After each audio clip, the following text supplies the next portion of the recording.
Tous les samedis soirs, 22h, 23h, City Light, City Light. présenté par Fabrice. Bonsoir à tous et bienvenue à l'écoute de City Light sur Meuse FM. Ce soir, toutes les chroniques habituelles vont s'enchaîner avec quelques nouveaux moments, comme le classement funk, puis l'anecdote. Bien sûr, vous retrouverez les hommes de l'ombre, notre reporter Samuel, Sample-moi, puis un film, une scène, un titre, et bien sûr notre coup de fil. Ce soir, DJ Kenzo répondra à nos questions. 22h, 23h, Allô, allô, C'est City Light. tu m'entends ? tous les samedis soirs, Oui. sur Meuse FM. Ça fait partie du jingle, tu m'entends. Bonsoir Kenzo, nous avons DJ Kenzo au téléphone ce soir. Bonsoir Kenzo, Bonsoir Fabrice, comment tu vas ? ça va très bien et toi? Ça va bien. Écoute, je suis ravi de t'avoir au téléphone parce que ton dernier morceau, qui est actuellement très très bien classé dans les classements boîte de nuit, j'adore Common, j'adore. Comment t'es venue l'idée de ce morceau ? Bah merci, c'est gentil. L'idée, j'ai beaucoup d'idées. Moi, je veux toujours qu'il y ait des couplets, on va dire, très épurés, avec beaucoup d'émotions, avec des refrains qui tapent un peu plus électro. Mais après l'idée exacte, j'ai pas forcément d'idée exacte. Ça vient, Parce que ça vient un petit peu comme ça. en ce moment, je peux te tirer mon chapeau, parce que on baigne dans une vague latino à tout va, et tu sors du lot, et malgré ça, tu arrives très bon dans les classements, quoi. C'est ça. Pendant 12 semaines, à peu près 12 semaines, je suis resté dans le top 10 et top 20 Extra Club et Yacast. Oui. Et je suis resté les 12 semaines de promo dans le top 3 et numéro 1 dans le classement électro. Ah non, mais félicitations, vraiment, c'est un morceau qui est sublime. Et puis tes autres morceaux sont superbes, on pourra en parler si tu veux. Je voulais te demander quelque chose. Oui, tu es d'où, Kenzo ? Tu es d'où ? Moi, je suis de Nice. Mais ta région, c'est un vivier à DJ, c'est un vivier à talent, hein. Vraiment. Il y a plein de gens avec qui j'ai discuté qui viennent de Montpellier. Enfin, c'est pas tout à fait la même région, mais enfin, c'est la Côte d'Azur, quoi. Montpellier, non. Moi, je suis à l'opposé. Oui, c'est le même croissant, je veux dire. Voilà. Vous êtes au bord de On la est dans le Méditerranée. Je suis pas très fort en géographie, t'as pu t'en Non, rendre y a pas compte. de souci. Tu montes à Paris de temps en temps ? Oui, je monte à Paris parce que j'ai ma maison de disques qui est là-haut. Oui. Donc, pour faire les finalisations studio ou si j'ai un enregistrement voix ou autre, oui, je monte sur Paris de temps en temps. Et après, si j'ai des dates dans certaines discothèques, que ce soit en Normandie, sur Paris, Ah oui, d'accord. un peu de partout en France, on va dire, que ce soit sur la Côte d'Azur ou même à l'étranger, Oui. on est bien obligé de se déplacer. Donc on est tout le temps à droite et à gauche, tout le temps dans les trains. Ou Ouais, autre. oui, j'imagine bien. En Niveau déplacement. réseaux sociaux, tu es présent sur quel réseau social ? Moi j'ai Facebook, donc sur le Facebook Donc, c'est DJ Kenzo. officiel. Mhm. Ouais, DJ Kenzo officiel. Oui. Après j'ai mon Instagram où c'est DJ le tiré du bas, je sais pas, je crois que c'est tiré du 6. Oui. Kenzo encore tiré du 6 officiel. J'ai mon Snapchat, c'est DJ Kenzo officiel. Et j'ai SoundCloud et Twitter aussi qui est DJ Kenzo officiel. Donc voilà, mais après la plupart c'est beaucoup plus Instagram, Snapchat et Facebook. Oui, j'encourage les gens à aller écouter par exemple Believe in Your Dreams que tu as mis sur YouTube par exemple. Oui, j'ai YouTube aussi Exactement. comme chaîne. Oui. Donc DJ Kenzo officiel. Tu as autre chose à dire ? Oui, ils peuvent aller liker mes pages. Oui. Toujours la petite com. Non, mais T'as des projets ? Tu as des projets peut-être, non ? Oui, c'est ça. Là, j'ai un titre. Là, j'ai sorti le nouveau cheat sur YouTube le 24 décembre exprès pour Noël. Et là, j'ai un nouveau cheat qui va sortir, je pense, début février. En feat avec Stella Sino, c'est une chanteuse qui est sur Marseille, avec énormément de potentiel.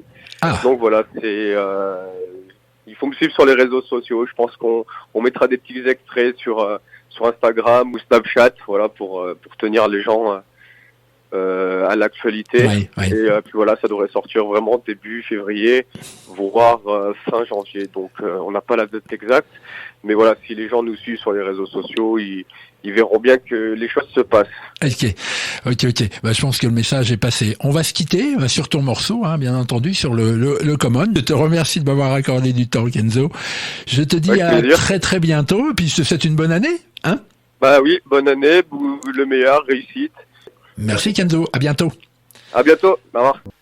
La chanteuse Pia Zadora débute sa carrière au cinéma en 1964 à l'âge de 10 ans dans l'un des pires films de l'histoire du cinéma, Le Père Noël contre les Martiens. Dès lors, sa future carrière sera jalonnée de navets du même type, ce qui lui permettra d'être pratiquement la seule actrice à collectionner les Razzie Awards, c'est-à-dire les récompenses décernées aux plus mauvais films et aux plus mauvais comédiens de l'année. Elle en récoltera 5, ainsi qu'une nomination en 1982 en tant que pire artiste du siècle. Et cela pour son rôle dans Butterfly. Pia Zadora compte toutefois 2 réussites de taille dans son existence, son mariage avec un riche homme d'affaires israélien en 1977 et son duo disco avec Jermaine Jackson, l'un des frères de Michael. Le titre, c'est When the Rains Begin to Fall. Ça deviendra un vrai succès international. L'honneur est donc sauf. Neil Rogers et Bernard Edwards sont les 2 membres fondateurs du groupe Chic. Dans l'émission Studio 54, nous vous avons raconté l'anecdote autour de la création du tube Le Fric, dû à un refus d'entrée dans la discothèque, le Studio 54. Le groupe n'en était évidemment pas au niveau de popularité qu'il atteindra des années plus tard. Ces 2 artistes sont à l'origine d'une véritable tendance musicale qui mêle disco et funk. Ils vont très vite livrer clé en main des albums pour Sister Sledge, Diana Ross, Debbie Harris et notre Sheila nationale dont nous écouterons juste après Spacer qui date de 1979. Ils vont collaborer avec David Bowie, Madonna, In Excess entre autres. Le trop de production leur fait délaisser leur groupe fin des années 80, ce qui leur fera faire un retour gagnant en 1992 avec un album porté par le titre Chic Mystique. De nombreux albums live et compiles existent, ce qui augmente considérablement le panel du groupe. Le véritable nombre d'albums originaux de Chic n'est que de 9. Je ne pourrais pas synthétiser plus, à part vous dire que Bernard Edwards disparaît en 1996, laissant sa formation à Neil Rogers. Ce qui va me permettre, la semaine prochaine, d'aborder la suite de la carrière de ce musicien hors norme. Chic alors. Jusqu'à 23h. City Light sur Meuse FM. Bonsoir Samuel, tu nous reviens d'où ? Bonsoir Fabrice, eh bien de pas très très loin cette fois. Je suis allé à Berlin en face d'un lieu qui abrite plusieurs histoires. Celle de la guerre qui l'a plus ou moins épargnée, car le bâtiment est resté partiellement debout. Et la seconde, même en s'approchant un peu, on ne soupçonne pas les choses incroyables qui se sont passées au 38 rue Knockner. Des vitrines comme pour un salon de coiffure luxueux. Mais on peut voir tout de même un tableau en relief qui nous offre, suivant de où l'on regarde, un visage différent de David Bowie. Ah, ta chronique est donc sur David Bowie. Pas du tout. Ni Bowie, ni Iggy Pop, ni Hagen, ni Tangerine Dream, ni Depeche Mode, ni Marion, ni Killing Joke, ni Siouxsie and the Banshees, ni Alphaville, ni U2, ni même Ars Navour ou REM, ni Indochine, pas du tout. Allez sur les Pet Shop Boys. Alors à quoi correspondent tous ces noms prestigieux ? Eh ben, ce sont des artistes qui ont enregistré un ou plusieurs albums au studio Hansa, devant lequel je me trouve. David Bowie a inauguré le lieu pour son album Low en 1977. Les Pet Shop Boys y ont enregistré, eux, leur 14e album et dernier album, Hotspot, qui sort fin du mois. Tu as dans une précédente émission évoqué dans ta rubrique Les Hommes de l'Ombre, le duo incroyable que forment Neil Tennant et Chris Lowe, dont je ne parlerai que de cet opus qu'ils ont réalisé avec Stuart Price, qui a travaillé également avec Madonna, Kylie Minogue, The Killers ou encore Seal. C'est la preuve que tu écoutes City Light et je t'en remercie. Ils ont dit avoir eu envie d'enregistrer ici pour donner une nouvelle dimension à leur son. Oui, une 4e dimension. Car il faut dire qu'ils sont un peu perchés, même étranges, hein. Ouais, peut-être, ouais. Mais si le succès est moins au rendez-vous, le talent reste intact. Donc je peux vous annoncer qu'un des 10 titres sera partagé avec le trio Pop Years and Years. Il s'agit de Dreamland. La pochette représentera les deux artistes floutés. Il faut dire que les Anglais ne sont pas avares de visuels extravagants. Ils ont annoncé une tournée européenne pour les mois de mai et juin de cette année. Visiblement, aucune halte ne se fera en France. Pour info, ils ne seront pas revenus jouer dans l'Hexagone depuis 2013. Tu sais que je les ai applaudis au Zénith il y a quelques années de cela. Le duo virtuel avec Dusty Springfield m'a vraiment marqué. Ah oui Fabrice, c'est un groupe incroyable. Et j'espère avoir donné envie d'écouter et de réécouter ces vrais artistes que sont les Pet Shop Boys. Tu as fait le job, encore une fois. Merci Samuel, à très bientôt. Et on écoute Dreamland tiré de l'album Hotspot. Merci Fabrice, au revoir. Un film, une scène, un titre. Pulp Fiction, 1994. L'odyssée sanglante et burlesque de petits malfrats dans la jungle de Hollywood à travers 3 histoires qui s'entremêlent. Dans un restaurant, un couple de jeunes braqueurs, Pumpkin et Yolanda, discutent des risques que comporte leur activité. 2 truands, Jules Winfield, Samuel L. Jackson, et son ami Vincent Vega, John Travolta, qui revient d'Amsterdam, ont pour mission de récupérer une mallette au contenu mystérieux et de la rapporter à Marcellus Wallace, leur dangereux patron. La scène qui nous intéresse est celle où Vincent Vega se voit dans l'obligation de sortir la femme de son patron Mia, interprétée par Uma Thurman. Ils vont alors participer à un concours de danse dans un restaurant. Leurs mimiques et gestes deviendront alors mythiques. Attention, la suite n'est pas piquée des hannetons. Mesdames et messieurs, voici le moment que vous appelez tous de vos voeux. Celui qui a fait la réputation de Jack Rabbit Slims, le grand concours de twist.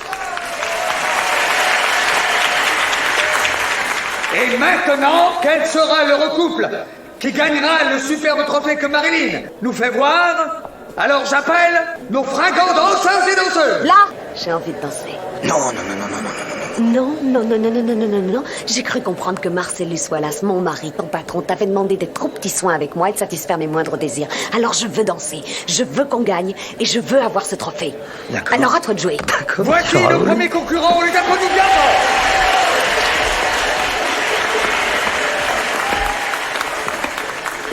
Je vous présente donc ces 2 sympathiques concurrents. Veuillez dire votre nom, chère madame. Je m'appelle Mia Wallace. Et le nom de votre cavalier? Vincent Vega. Voyons ce que vous savez faire. En avant la musique!